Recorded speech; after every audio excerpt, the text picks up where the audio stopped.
같이 합독하시고 말씀을 나누겠습니다. 사도행전 9장 1절부터 7절 다 같이 한 목소리로 읽습니다. 사울이 주의 제자들에 대하여 여전히 유혹과 살기가 궁금하여 대제사장에게 가서 밤새 여러 회당에 가져갈 공문을 청하니 이는 만일 그 도를 따르는 사람을 만나면 남녀를 막론하고 결박하여 예루살렘으로 잡아오려 함이라.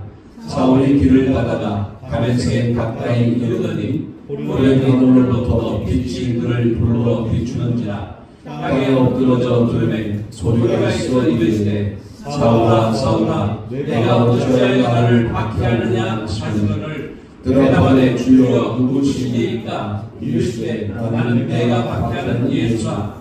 너는 일어나 시내로 돌아가라. 내가 행할 것은 내게 이를 자가 있느니라 하시니 같이 가던 사람들은 소리만 듣고 아무도 보지 못하여 말을 못하고 서 있더라. 아멘. 인생 후반전은 어떻게 살 것인가? 전반전은 그리 성공적이지 않았어도 후반전을 어떻게 보낼 것인가? 이게 문제가 있는 거죠.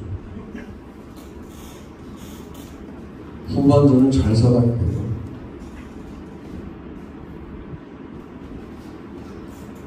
후반전에 골이 들어가서 이기는 경우도 경기 중에 있지 않습니까? 지금도 기억하는 것은 말레이시아하고 경기할 때 자국민이 몇 분 내에 서너 골을 넣어서 우리가 이겼던 적이 있었어요. 그런데 전제가 있어요. 살던 것처럼 살면 안 된다라고 하는 전제가 있을 수 있죠.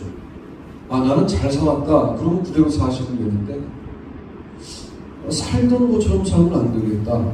그러면 오늘 설교를 잘 들으셔야 돼요. 먼저 바울 유형이 있다는 거죠. 유대 민족의 하나님으로만 하나님을 이해했다가 온 세계를 구원하기 원하시는구나. 매우 충격적인 것이었을 거예요. 하나님에 대한 이해가 달라집니다. 여러분의 신앙이 굳어 있으면 안 돼요. 살아 있어야 돼요. 여러분, 보수적이라는 것은 굳어 있음을 말하는 게 아니에요. 지킬 걸 지킨다는 것을 말합니다. 굳어 있음이 아니에요. 살아있는 생명이어야 지킬 걸 알아차리고 지켜요. 그런데 유대 민족의 하나님으로만 하나님을 이해했던 유대인들에게는 이미 그의 유대교 신앙이 굳어 있었다는 거예요. 바울이 그 안에 있을 때는 전혀 그것이 문제라는 사실을 경험하지 못하다가 다메섹에 주의 제자들을 잡으러 가는 동안에 부활하신 그리스도를 만나게 되었어요. 하나님의 뜻을 그 만남을 통하여 깨닫게 된 겁니다. 달라진 거예요. 그런 식의 용어가 적절하지 않지만 매우 유대주의자였던 바울이 유대주의 입장에서 볼 때는 매우 진보주의자가 된 거예요.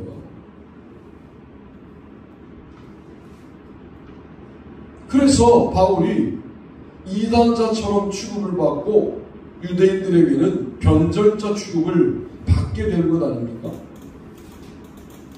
똑같은 하나님을 믿는데 그 신앙을 인정받지 못하는 변화를 지금 바울이 겪고 있고, 바울은 이렇게 변화되고 난 다음에 한 번도 절름거리지 않았어요. 한 번도 멈칫거리지 않았어요. 꾸준하게 갔어요. 사도행전 28장 31절이 마지막 절이잖아요. 누가가 바울의 최후를 보았을 거란 말이에요. 전해오는 이야기에 따르면 로마에서 목이 잘리는 참수형을 당하여 돌아가셨어요. 그 참수형을 기록하지 않고 바울이 자기 새집 온 이태를 자기 셋집에 거하면서 자기에게 오는 사람들을 영접하여 하나님의 나라와 예수 그리스도에 관한 것을 담대하게 거침없이 가르치더라. 이렇게 끝나요. 의도가 있죠.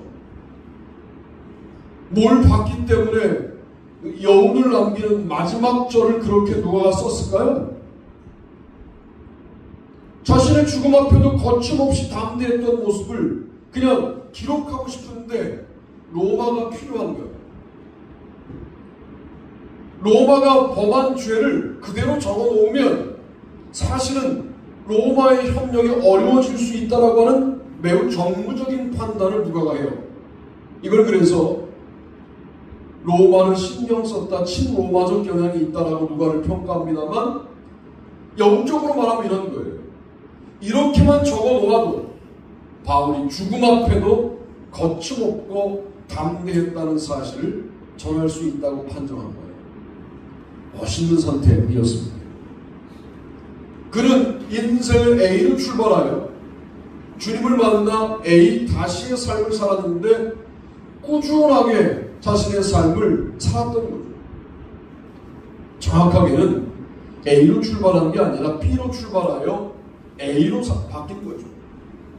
근데 하나님을 믿었으니까 A로 출발하여 A-의 삶을 살았다라고 제가 유형적으로 말씀을 드려보는 거예요. 자, 우리가 바울을 맨날 묵상해봐야 뭐가 문제냐면 우리는 바울처럼 살고 있지 못하다는 게 너무나 분명하잖아요. 꾸준하게 그 길을 가지 못하고 그냥 굴곡이 너무 심한 삶을 살고 있잖아요. 일단 바울은 우리의 유형이 아니에요. 우리가 받은 은혜는 다메섹 체험만큼 강렬하지 않았던 것 같아요. 왜? 그 은혜가 일주일이 안 가니까. 그러면 내가 바울 유형은 아닌데 바울 유형을 통하여 뭘 배울 수 있냐? 만난 주님을 절대로 잊어버리지 않는다. 나에게 이방인도 구원받기를 원하신다라고 알려주셨던 하나님의 뜻을 절대로 위배하지 않겠다 라고 하는 믿음을 갖고 살아가야 되겠다를 배우는 거예요. 그러나 분명한 건 그걸 배웠다고 바울처럼 살게 되느냐? 아닌 거 잘 아시잖아요. 이제 우리의 모습을 우리가 잘 알아야 돼요. 아니에요. 우린 그렇게 못 살아요. 그러니까 뭐라고 기도해야 되느냐? 주님, 저에게 오늘 이 예배가 여러분이 어떤 기대감으로 왔는지 모르겠어요. 부활하신 주님을 만나는 다메섹 현상이 되도록 예배드리지 않으면 이 예배는 무효죠. 하나님에 대하여 존중하는 마음으로 예배드린 건 알겠어요. 하나님을 만나셔야 되는데 하나님에 대하여 내가 지금 말씀드리고 있고 하나님에 대하여 여러분이 정보를 습득하고 있고 이러고 가면 이건 예배가 아니라 모임이죠. 우리가 드리는 모든 예배가 다메섹만큼 현장성이 있느냐?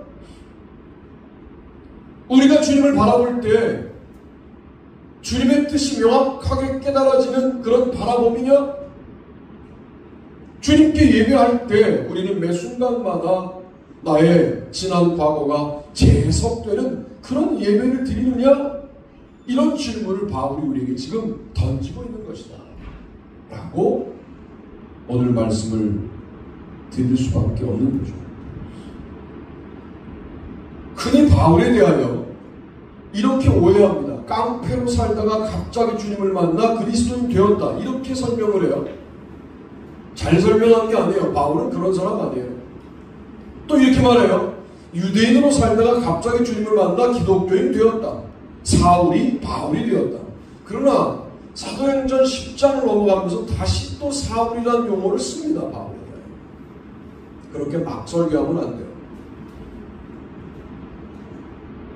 유대인, 하나님을 민족적인 하나님으로만 이해하던 바울이 다메섹 체험을 통하여 하나님을 온 세계를 구원할 주님으로 바라보기 시작했다. 이 변화를 말하는 게 정확한 이야기예요. 그래서 A가 A-가 된 거죠.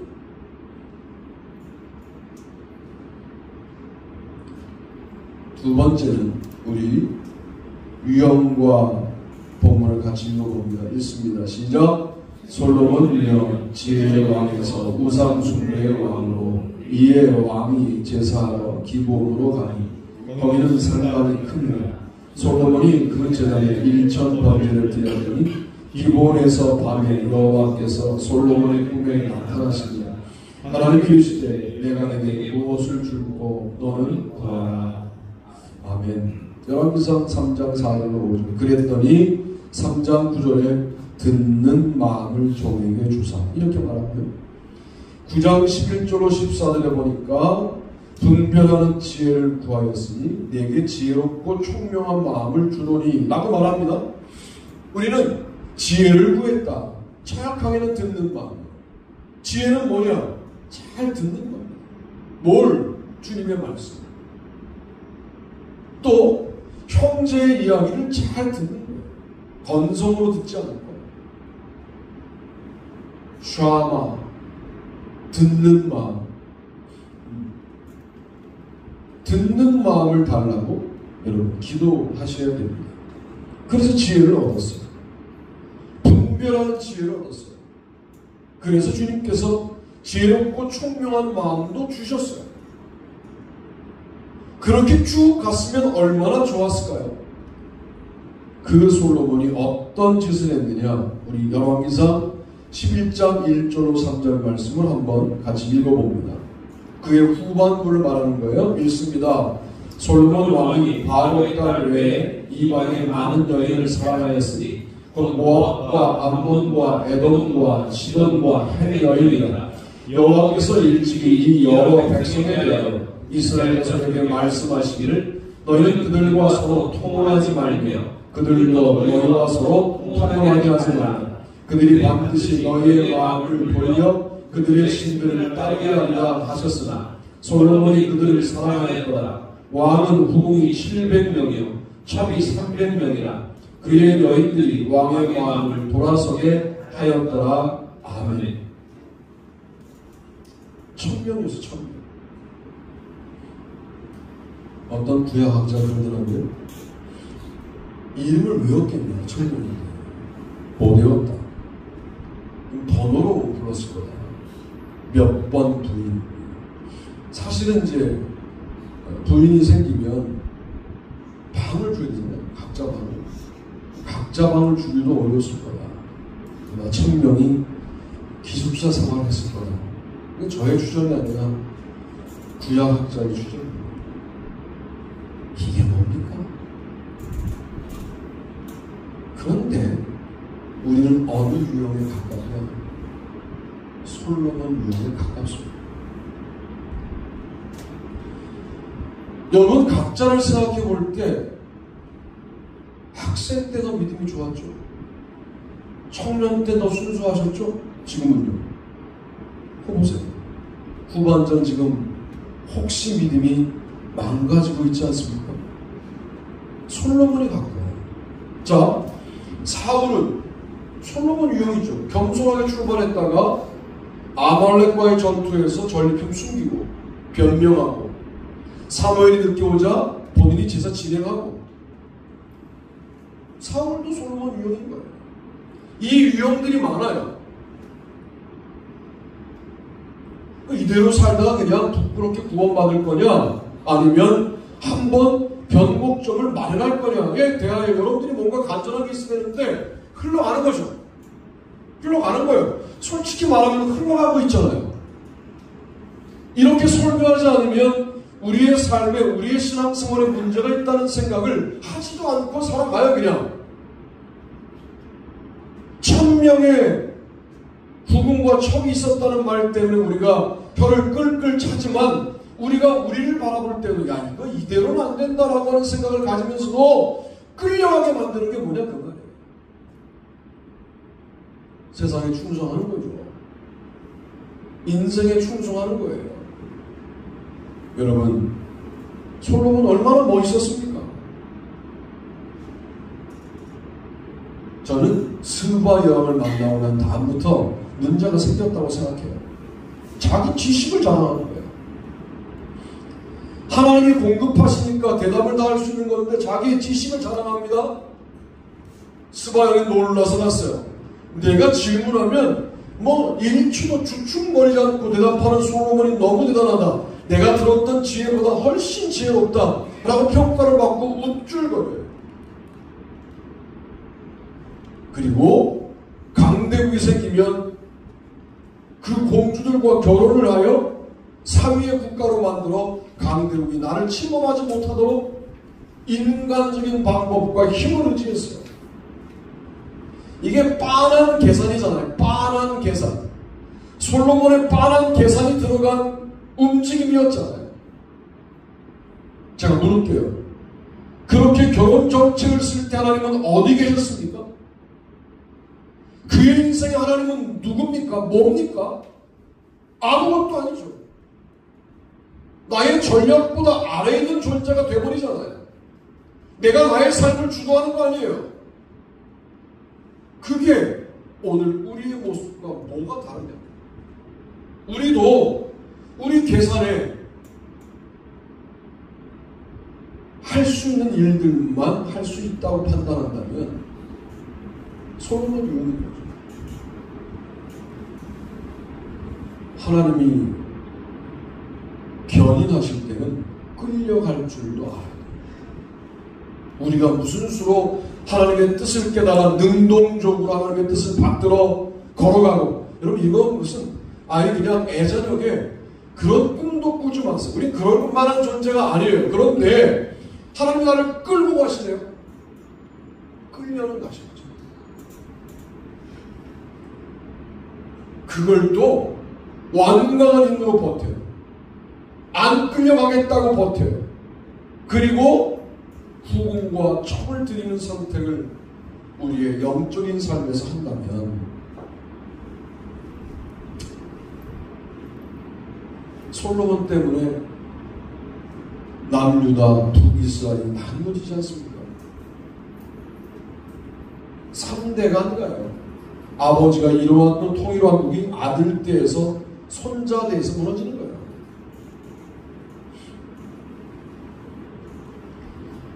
솔로몬 초기는 너무 좋았으나 후기는 너무 안 좋았습니다. 솔로몬의 초기는 듣는 마음을 품었습니다. 백성을 다스리기 위해 듣는 마음을 그는 회복했어야 되는데 듣는 마음을 버리고 하나님의 음성을 듣는 마음을 버리고 백성들의 고충을 듣는 마음을 버리고 자기 생각에 몰두하기 시작했어요.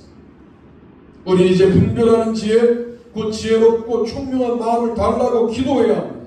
이 시대가 하나님의 지혜가 없이는 하나님의 종으로 백성으로 살아가기가 만만치 않은 세상이기 때문에 이제는 지혜를 달라고 기도하셔야 합니다. 세 번째는 다윗인데요. 한번 읽어보시죠. 유형과 본문을 읽어봅니다. 시작. 다윗 유형, 목동에서 왕으로 가는 죄에서 다시 하나님 마음에 합한 자로 여호와께서 사무엘에게 이르시되 내가 이 사울을 버려 이스라엘 왕이 되지 못하게 하였거늘 내가 그를 위하여 언제까지 슬퍼하겠느냐. 너는 불에 기름을 채워가지고 가라. 내가 그를 베들레헴 사람 이새에게로 보내니 이는 내가 그의 아들 중에서 한 왕을 보았느니라 하시는지라. 아멘. 사무엘상 16장 1절 말씀입니다.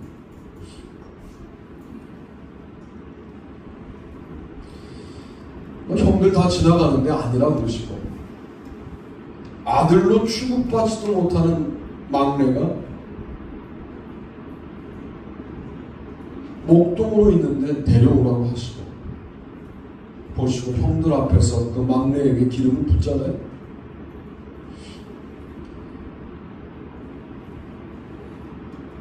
그리고 10년이 지나요. 10여 년이 지나요. 왕이라고 하는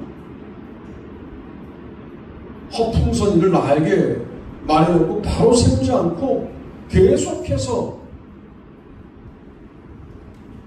내가 왕인데 지금 왕은 실제로는 사울인데 이 시간을 10여 년 보낸다고 도망다니면서. 그리고 골리앗을 이기고 전쟁마다 이기고 사울이 다윗 죽게 만들려고 어려운 전쟁에 보내도 하나님이 함께 하시니까 다 이기는 거 아닙니까? 이때까지 무슨 문제가 있어요? 다윗의 인생. 그런데 다윗이 이제 현장을 떠납니다. 이게 11장 사무엘하 11장 1절 5절 제가 중간 부분만 읽어드리면 저녁 때에 다윗이 그 침상에서 일어나요. 왕궁 옥상에서 거닐다가 그곳에서 보니 한 여인이 목욕을 하는데 심히 아름다워 보이는지. 전쟁에 이겼던 다윗이 한 여인에게 무너지는 거예요. 더 멋있는 건 이 사실을 그대로 나단이 다윗에게 가감없이 전하죠. 바로 너다. 이렇게 말할 때 회개할 줄 알아요. 우리가 바울처럼 살지 못해도 괜찮아요. 우리가 솔로몬처럼 살고 있는 중요도 괜찮아요. 중요한 건 말씀이 바로 너다 라고 말할 때 회개할 수 있는 영성입니다. 다윗처럼 돌이킬 수 있는 마음이 있느냐? 여러분, 사울과 다윗의 차이가 뭡니까 도대체? 사울은 그래 그 여자 문제가 없었어요. 그 사람은 전리품 좀 숨기고 늦게 온 사무엘은 예배 시간 지켜야죠. 선지자가. 그런데 늦게 와서 예배 드렸어요. 그 회개하면 되는 거잖아요. 회개를 못해 이 사람. 회개가 뭔지 몰라요. 단순히 회개가 뭔지 아는 거예요. 가룟 유다와 베드로 뭔 차이가 있습니까? 주님 팔아먹은 제자나 주님 부인한 제자나 거기서 거긴데 가룟 유다는 회개해야 될 시점을 놓쳐요. 사람들 앞에 받은 돈을 돌려주면 계약이 깨지는 줄로 알아요. 하나님 앞에 무릎 꿇으셔야죠. 하나님 앞에 회개했어야죠.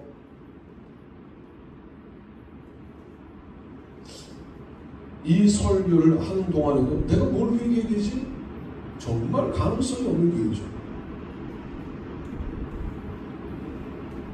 흘러가는 거 회개하시고 세파에 흘러가고 있었던 거 회개하시고 그리고 다윗이 그 이후에 여자 문제가 있었느냐? 없었습니다.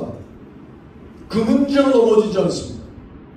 그리고 그는 어떤 위기 속에서도 하나님을 인정하는 삶을 살아가요. 그래서 하나님이 내 마음에 합한 자라고 하는 평가를 다윗에게 그 후반부에 내리지 않습니다. 목동이었다가 왕이 되었기에 교만해질까봐 목동 때의 옷가지와 목동 때의 물맷돌을 버리지 않고 있으면서 교만해지려고 하면 내가 목동이었지를 늘 돌아보는 다윗. 우리가 본받아야 될 인생의 후반부의 모델이 아닙니다. 실수할 수 있어요. 그 실수가 매우 결정적이어서 밧세바만 범한 게 아니라 우리야도 죽게 만들고 그 실수를 죄악을 덮으려고 더 큰 죄악을 짓고 영적인 원리가 있어요. 본인이 죄인인 걸 인정하면 깨끗하게 끝날 일들도 인정하지 않아서 더 큰 터짐을 경험하고 더 큰 고난을 겪는 경우들이 얼마나 많이 있습니까? 끝까지 회개 못해요. 그런데 그 이후 나단의 지적을 받고 회개했던 그 이후 다윗은 완전히 변화된 하나님의 마음에 합한 자로 일생을 살아갑니다. 이런 게 신앙생활입니다. 우리의 믿음이라는 게 내가 나이 먹어감에 따라 계속적으로 쇠락해 가는 거라면 이거 구원받을 수 있는 믿음 맞습니까? 우리의 믿음이라는 게 상황과 조건에 따라서 여전히 타협하고 나만 그래 하고 인간적으로 다 설명하면서 가는 정도의 믿음이라면 구원받을 수 있겠습니까? 바울이 말하는 로마서의 믿음, 그 아주 대단한 기준에 우리가 합치하는 신앙생활 가능한 겁니까?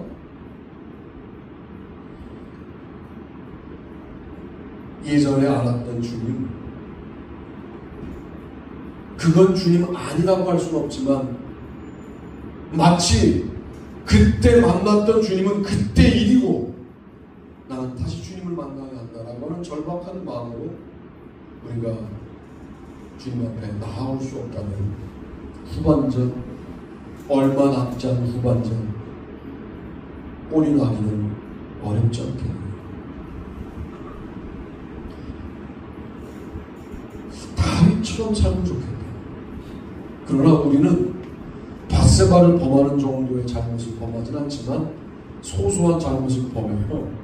그래서 죄졌다가 회개했다가 졌다가 회개했다를 반복하시는, 그러나 마지막은 주님의 마음에 합한 자로 인생을 마무리하는 게 우리의 목적이면 좋겠다. 그런 분들 계시기를 바랍니다. 결론을 이렇게 내려보려고 해요. 이게 결론이에요. 본문만 읽어보세요. 창세기 5장 21절로 24절. 에녹은 65세에 무드셀라를 낳았고 무드셀라를 낳은 후 300년을 하나님과 동행하며 자녀들을 낳았으며 그는 365세를 살았더라. 에녹이 하나님과 동행하더니 하나님이 그를 데려가심으로 세상에 있지 아니하였더라. 야, 참 멋있죠. 에녹은 처음부터 끝까지 하나님과 동행하는 자였어요.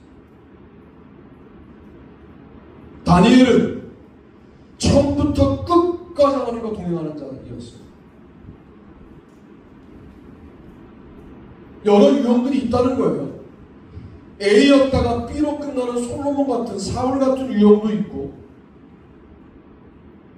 한때는 그냥 유대인이었는데 주님을 만나 복음 전파자로 바뀌는 A가 A-로 바뀌는 유형들도 존재하고, 다윗은 A였다가 B로 갔다가 A-로 가는 유형들도 존재하는데, 에녹은 처음도 A, 끝도 A였어요. 스몰 A가 빅 A로 인생을 끝나는 거예요. 점점 더 주님을 사랑하다가 동행하다가 주님이 그를 산채로 들려 올리셔서 하늘나라에 가신 분이 에녹이에요. 다니엘은 몇 번의 제국이 바뀌는 동안에도 계속해서 주님께서 세상 한가운데에서 주님의 백성으로 또 주님의 아름다운 종으로 사용하십니다. 스몰 A가 점점 갈수록 빅 A가 되는 유형도 있는 거죠. 우리의 인생 후반전을 이렇게 정리해보고 싶어요. 지금은 비록 아니라고 할지라도 하나님과 동행함으로 끝내야 하는 것 아닙니다. 바울처럼 변화받은 이후 복음을 증거하는 일에 하나님과 동행하자. 솔로몬의 초기 모습 듣는 마음, 분별하는 지혜롭고 총명한 마음으로 하나님과 동행하자. 다윗의 초기와 밧세바를 범하고 난 다음 회개한 이후 하나님의 통치 아래 살아갔던 다윗처럼 하나님과 동행하자. 하나님과 동행하는 일이 기뻐야 합니다. 하나님과 함께하는 일이 심장이 뛰는 일이어야 돼요. 그러니까 자녀들을 교육할 때 네가 잘하는 게 뭐야, 좋아하는 게 뭐야가 아니라 하나님과 함께 할 수 있는 일이 뭐야를 가르쳐야 돼요. 하나님과 함께 동행하는 이 일이 우리에게 여전한 기쁨이 될 때, 그때 우리의 후반전은 예상하지 못했던 반전들이 시작될 것이다.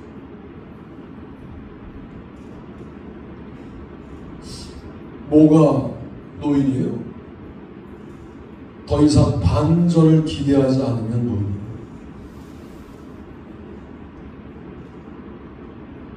법대 교수하는 친구가 그러더라고요. 너는 왜 철이 안 드냐? 그렇게 그 나이에 아직도 뭘 세우는 걸 기대하냐? 저는 분명히 말했어요. 죽을 때까지 기대할 거야. 그게 기독교 신앙입니다.